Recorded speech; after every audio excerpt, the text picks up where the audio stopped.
Hola, ¿qué tal? Sé bienvenido a Galeno en Proceso. En la clase de hoy te voy a explicar acerca de los ácidos nucleicos. Estos se definen como todo el material genético necesario para la expresión genética de un organismo vivo. Vamos a ver de qué se compone cada uno de ellos. La unidad básica de los ácidos nucleicos se trata del nucleótido. Bueno, los ácidos nucleicos tienen la siguiente estructura. Se componen de una base nitrogenada, de una pentosa y de un grupo fosfato. Las pentosas son azúcares que se componen de 5 átomos de carbono, de allí el nombre de pentosa. El ADN y el ARN tienen diferentes pentosas. En el caso del ADN tenemos a una desoxirribosa. El prefijo dexo significa en ausencia de un oxígeno. Y esto lo podemos ver en la imagen, el carbono número 2. Tenemos únicamente a un H, es decir, a un hidrógeno. En el caso de la ribosa, tenemos a un OH o el grupo hidroxilo. En el caso de los grupos fosfato, estos son componentes de fósforo y oxígeno que le van a aportar electronegatividad a las moléculas de los ácidos nucleicos. Bien, en cuanto a las bases nitrogenadas, tenemos dos grupos, las purinas y las pirimidinas. Las purinas son las bases nitrogenadas compuestas por dos anillos, es decir, dos azúcares, y lo podemos ver en la imagen. Tenemos a una hexosa y a una pentosa. La adenina y la guanina son consideradas purinas. Las pirimidinas son azúcares de un solo anillo, como la citosina, la timina y el uracilo, en el caso del ARN. Una diferencia importante entre ADN y ARN es precisamente la presencia o ausencia de uno de estos dos elementos. El uracilo es químicamente muy parecido a la timina, únicamente la presencia y la ausencia de este grupo metilo. Es por eso que algunos autores señalan que la timina en realidad es un uracilo metilado.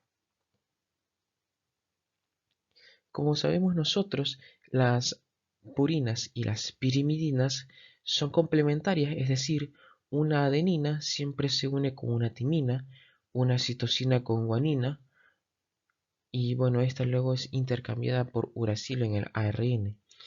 Sin embargo, al haber una característica complementaria, existe una ley conocida como ley de Kargaf que dice que hay una misma cantidad de purinas que de pirimidinas en el ADN.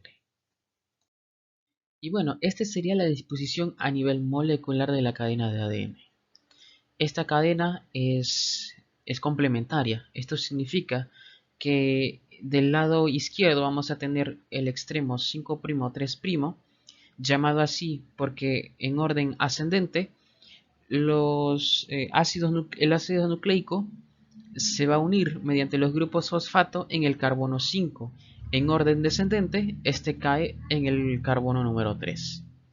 Es complementario porque la cadena complementaria es la que contiene pues las bases nitrogenadas que son necesarias para la correcta unión de la cadena de ADN. Una adenina siempre con timina, una citosina con guanina. Entre adenina y timina se encuentran unidas mediante dos enlaces de hidrógeno, es decir, es una conexión débil. En el caso de la citosina y la guanina, esta es de tres puentes de hidrógeno. ¿Sí? Este es un rasgo muy común que vamos a encontrar en algunos microorganismos como bacterias, que la presencia importante de citosina y guanina determina qué tan virulento es un microorganismo.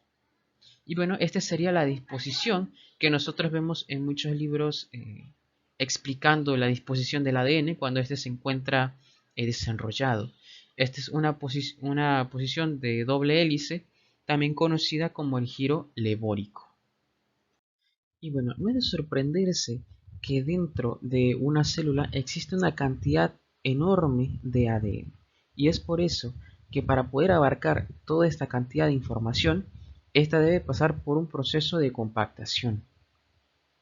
En total tiene 4 niveles de compactación. La cadena de doble hélice de ADN, un aproximado de entre 140 a 150 pares bases, se van a enrollar en una especie de carrete formado por un octámero de proteínas conocida como histonas. Estas 140 a 150 pares base se van a enrollar a través de este octámero de histonas y se van a formar pues numerosos carretes, numerosos octámeros conocidos como nucleosomas. Este sería el primer nivel de compactación. Entre cada nucleosoma va a haber pues una distancia de entre 20 a 60 pares base de ADN que se encuentra suelto, conocido como ADN de enlace. Después de los nucleosomas, estos se agrupan en número de 6 y tenemos esta composición de aquí conocida como solenoide, que sería el segundo nivel de compactación. Aproximadamente cada solenoide mide 30 nanómetros. Después de estos solenoides se van a ir agrupando, ¿sí?, hasta ir formando el siguiente nivel conocido como las asas de cromatina o asas cromatínicas. Cada una de estas asas contiene alrededor de 100.000 pares base y tiene una longitud aproximada de 300 nanómetros. Estas asas de cromatina van a ir formando poco a poco las cromátides, que estas van a llegar a medir hasta 700 nanómetros. Sin embargo, esta imagen del final, que es lo que nosotros conocemos o hemos visto normalmente en los libros de biología, a los cromosomas en una disposición de X o de cruz. Esto únicamente va a ser visible en la etapa de la metafase de la mitosis. Y bien, tenemos distintos tipos de ADN. El ADN codificante que siempre se nos explica en la escuela representa únicamente entre el 1 al 3% del ADN total del genoma humano. Importante mencionarlo. Es este ADN que codifica a proteínas. ¿De qué se compone el resto entonces? Tenemos otros dos grupos. Uno conocido como ADN de copia única, como su nombre lo indica, este tipo de ADN tiene una sola aparición en toda la cadena, es decir, en todo el genoma del humano. Representa un total del 45% de todo el ADN contenido. Y pues al tener una sola copia, se dice que cada uno de estos fragmentos realiza un único trabajo. Y pues vemos que tiene una función bastante similar a los intrones en el caso del ARN heteronuclear, que se lo vamos a explicar más adelante. Por último tenemos ADN repetitivo. Este representa el 55% de todo el genoma. Sería el tipo de ADN más abundante. Se dice que es repetitivo, ya que este se puede encontrar una y otra vez dentro del genoma. Se pueden repetir entre decenas, cientos, hasta miles de veces. A su vez, este tipo de ADN repetitivo se divide en dos grandes subgrupos.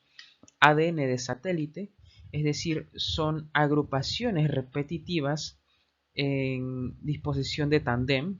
Esto significa que en el inicio de una repetición se encuentra inmediatamente relacionada con otra. Y se le llama satélite ya que una característica que se tiene en el laboratorio es que se puede separar fácilmente de la cadena de ADN original mediante un proceso de centrifugación. Tiene aproximadamente una longitud de 171 pares base cada satélite. Después tenemos al ADN repetitivo disperso. Como su nombre lo indica y contrario al ADN satélite, repetitivo satélite, estos se encuentran dispersos en todo el genoma. Esto representa el 45% dentro de este 55% del genoma. El repetitivo disperso se divide en disperso corto o SINE y disperso largo o line. Entre el disperso corto se encuentran cadenas de entre 90 hasta 500 pares base. Una repetición muy importante es la repetición conocida como ALU, que es la más importante con una longitud de 300 pares base. Estas son una familia de genes que se dice puede ayudar en el proceso del splicing, es decir, acortar a través de las enzimas de escisión. Y por último tenemos al disperso largo o conocido como line. Estos fragmentos de ADN pueden alcanzar hasta los 7000 pares base de longitud y tienen una característica de poder generar copias de sí mismas. Incluso pueden insertarse en otras secuencias del genoma. Cuando estas secciones irrumpen dentro de la codificación de una proteína, puede producirse o desencadenar una enfermedad genética. Bien, ahora pasamos al ARN. Tiene tres importantes diferencias con ADN. Para empezar, el ARN es monocatenario. Esto quiere decir que solamente tiene una cadena. En lugar de timina, esta va a ser reemplazada por uracilo durante el proceso de la transcripción. Y por último, el azúcar que esta contiene va a ser una ribosa, que lo vimos al principio del video. La desoxirribosa pues tiene un H. En el caso del ARN, la ribosa va a tener un grupo OH en el carbono 2. Existen diversos tipos de ARN. El ARN va a ser el ácido nucleico más abundante dentro de la célula. Aproximadamente se encuentra 10 veces más presente que el propio ADN. Y esto se debe a que realiza múltiples acciones. Cada uno de estos tipos de ADN, hay que mencionarlo, contiene el mismo material genético en una distinta disposición que le permite realizar acciones diferentes. Comenzamos por el ARN mensajero, también conocido como ARN de molde para la síntesis proteica. Este es el que contiene la información para poder formar los polipéptidos. Se encuentra ubicado en el citoplasma y su longitud' ser variable. Participa, como bien lo mencioné hace un momento, en el proceso de la síntesis. En el extremo 5' va a tener una capucha G, o también conocida como CAP, y en el extremo 3' va a tener una característica de tener una cola de poliadeninas. Ambas estructuras que se encuentran en los extremos ayudan a proteger y aumentar la vida de este ARN, ya que otra característica es que se utiliza múltiples veces. En el caso del ARN ribosomal, mediante otras proteínas, aproximadamente un número de 75, van a formar las subunidades de los ribosomas que van a ser importantes para la traducción de ARN. Tenemos al ARN de transferencia. Existen 32 tipos diferentes de este ARN y su trabajo como tal es intervenir durante la síntesis proteica, ayudando al transporte y al montaje de lo que son los aminoácidos. ¿Sí? Esta es la estructura que normalmente tiene, con un aspecto de cruz, donde en el extremo terminal él estaría aportando el anticodón. Bien, vamos a hablar de otros tipos de ARN. Comenzamos con el heteronuclear, también conocido como de transcrito primario. Este es el producto inicial del ARN polimerasa, del cual estaré hablando en otro video. Este es un precursor de otros ARN, como por ejemplo el ARN mensajero.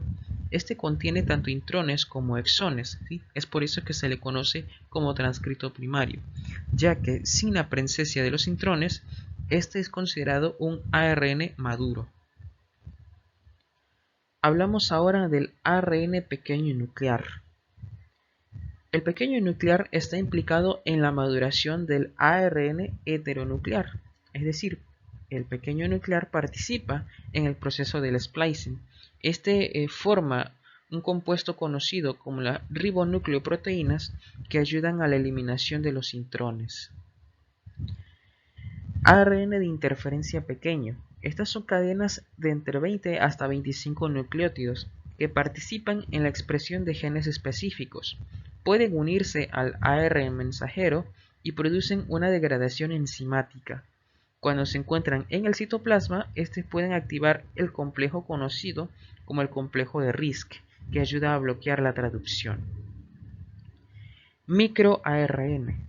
Es un compuesto de entre 21 a 23 nucleótidos de longitud que ayuda a la regulación de la transcripción y la traducción, es decir, está implicado en ambos procesos. Y por último tenemos a las ribosimas. Estas son enzimas que se utilizan en todo el proceso de la maduración del ARN heteronuclear. Tienen una actividad bastante similar al ARN pequeño nuclear. Y bueno, esto ha sido todo por este video. Si te gustó, por favor dale suscribir, apóyanos con un me gusta y comparte este video a la persona que crees que le sería de mucha utilidad esta información. Nos vemos en la próxima emisión.